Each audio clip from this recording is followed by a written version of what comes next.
النووي يا صحيح مسلم كتاب الإمارة باب وجوب طاعة الأمراء في غير معصية وتحريمها في المعصية.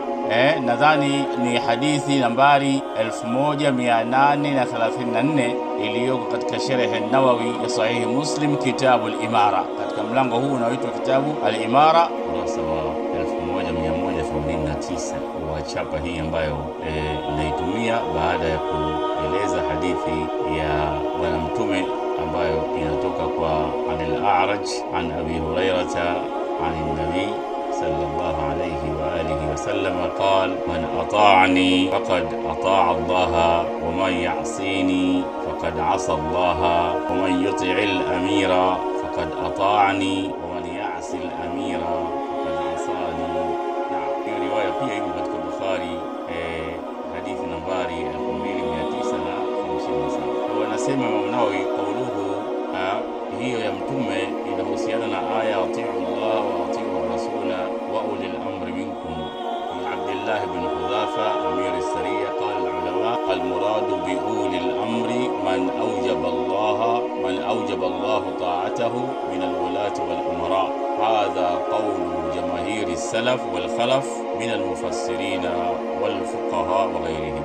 وقيل هم العلماء وقيل الأمراء والعلماء. وأما من قال الصحابة خاص فقط أخطأ. aliyesema kwamba hii hadithi ni kwa ajili ya masahaba tu amekosea, lakini ni kwa ajili ya maulama na kwa ajili ya umara, viongozi. Kwa hivyo ni wajibu kuwatii na kutokuwatii viongozi hao, unakuwa hukumtii Mtume sallallahu alayhi wa alihi wasallam. Maneno ya Imam Nawawi hayo nitayapigia mstari insha Allah. Na katika riwaya nyingine ya 1836 an Sa'id hadathana Yaqub ibn Abd الرحمن عن أبي حازم عن أبي صالح السماني عن أبي هريرة قال: قال رسول الله عليك السمع والطاعة في عسرك ويسرك ومنشطك ومكرهك وأثرة عليك. natakiwa wewe utii tu, kusikia na kutii katika hali yote, hali ya mashaka, hali ya rahisi, hali ya kukasirika, hali ya katika furaha na hali ya